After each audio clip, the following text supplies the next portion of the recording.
Hello and welcome to the fifth and final episode of this series of videos about low register long tone exercises.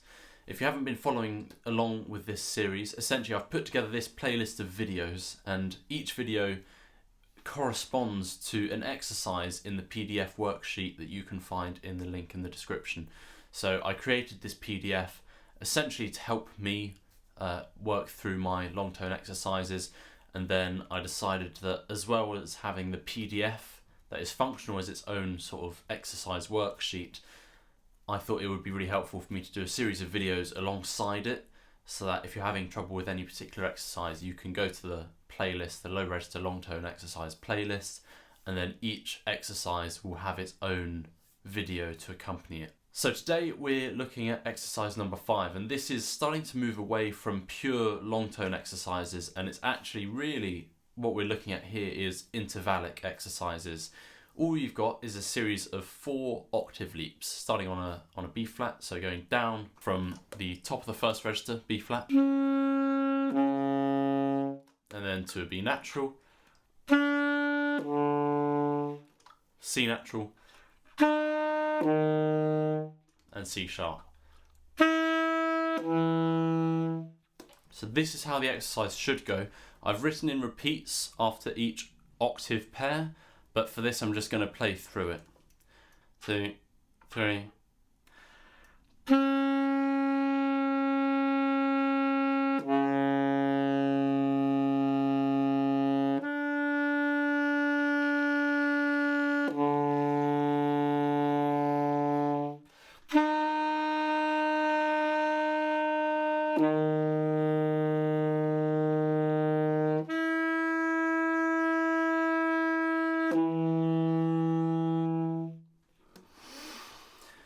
That's really hard and I haven't warmed up. So that really shows some of the areas where I need to work on it. So if you're new to the saxophone, you might not be fully aware of the challenges of this exercise, but what I'll do, I'll just describe why I decided to go with this exercise and why I gave the octave leap. So essentially, part of the saxophone sound is made up of the fundamental frequency, which is, and this applies to all instruments actually, you've got the fundamental frequency, which is the lowest frequency that tends to be the main frequency that we hear. So if I play a low B flat, you hear the low note, but also as part of that low B flat, there are the sort of constituent harmonics of it. So I'm going to keep the fingering the same on the saxophone, but I'm going to use my lips and my embouchure to play through the harmonic series.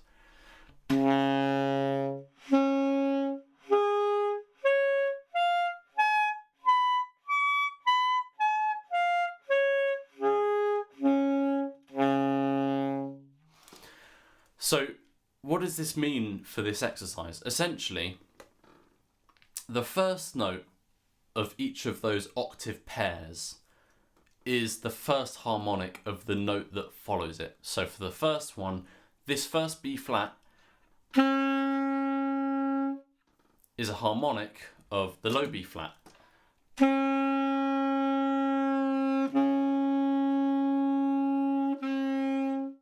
And the same for the next B.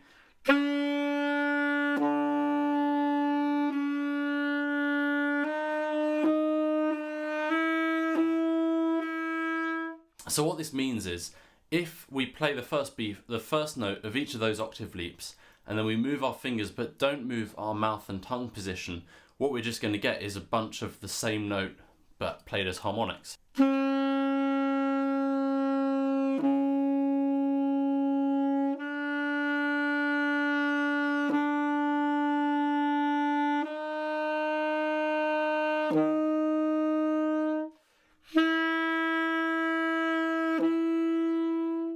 So there are a few things we need to adjust to get the exercise sounding as it should. So what we want to get is we want to get a slurred movement from the first note to the octave below. And there are 3 things that I really recommend looking at to achieve that. The first thing is to make sure that you're not biting with your jaw. Essentially, I've done previous videos on the embouchure, but if you're really struggling to relax your jaw, I would recommend trying a double lip embouchure, and this is essentially where your bottom lip touches the reed And on a typical single embouchure, your teeth touch the top of the mouthpiece and your lips come over the front of them. What I would recommend is doing a double lip embouchure in which your teeth don't actually touch the mouthpiece. So it's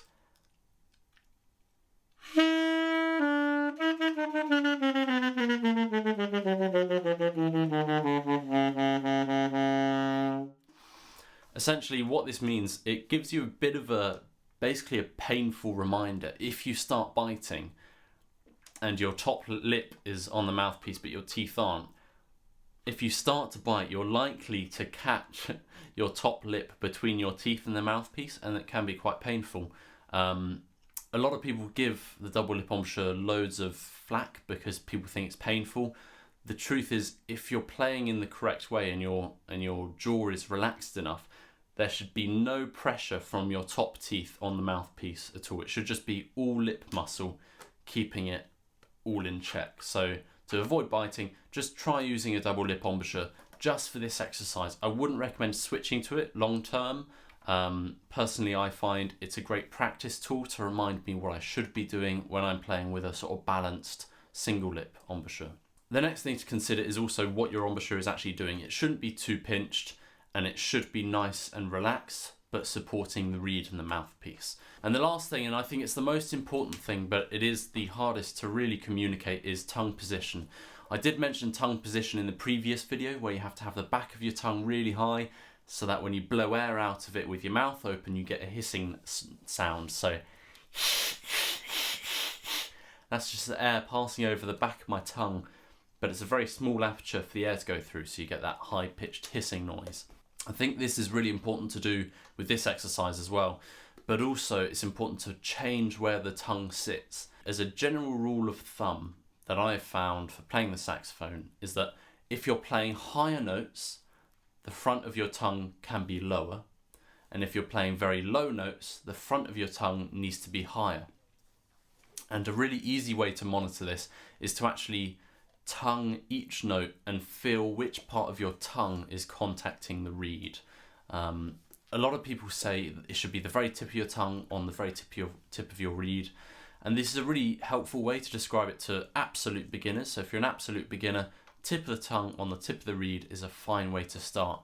But as you get more experienced and your technique becomes a bit more nuanced, I have found that thinking of where your tongue is and which part of your tongue is contacting the reed in relation to the pitch that you're playing can be really helpful, just to keep your finger on the pulse on tongue position.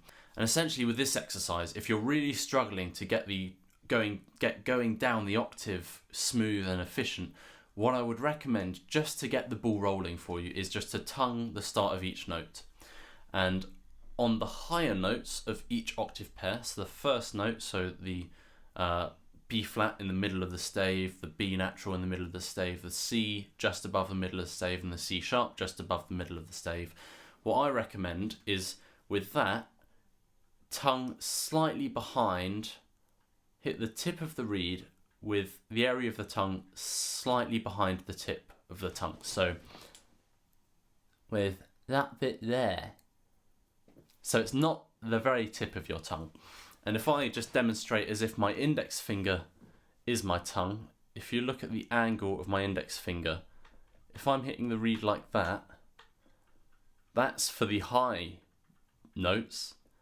And then if I tongue it with the tip of my tongue for the low notes, you'll notice that the height of my index finger there changes depending on which part of the tongue is hitting the tip of the reed. So it's okay to have a slightly lower front end of the tongue for the higher register stuff, or the stuff that is higher, and then for the lower register and the really low register stuff, if you use the very tip of your tongue, it forces the front of your tongue to be higher and should give you better response. So just to demonstrate, this is tonguing both notes with my tongue hitting the reed behind the tip of the tongue, so about there-ish.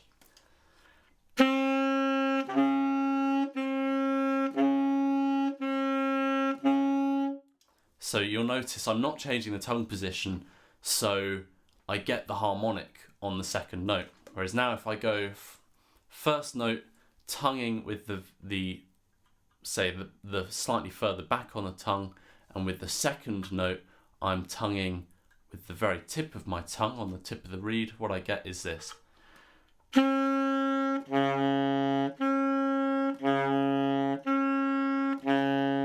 start off with and get the ball rolling, that's a great way to sort of learn where the tongue should be as a very rough guide. As you play more and more, things will become a bit more intuitive and you won't have to think about it.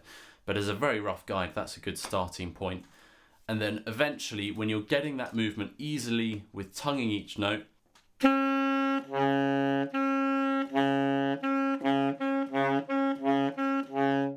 you should then be able to remove all the tonguing from it, and you should be able to just feel where the tongue is going for that lower note and get it to rise up a bit.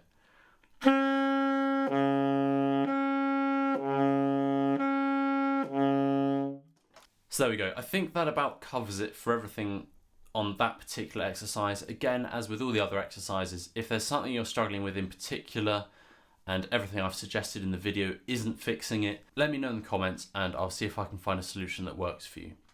So with that being said, this is the last exercise on the worksheet and regrettably the last exercise in this series. I hope you've all enjoyed it and I hope the exercises have been helpful for you, and hopefully the videos may have given you some insight that you didn't previously have. If you did like the series or you'd like to see more, please do give it a like, leave a comment and subscribe, of course. I think at the moment, 95% of my views are non-subscribers. So if you find yourself coming back to this channel all the time, feel free to subscribe and hit the bell icon so you get a notification when I next upload.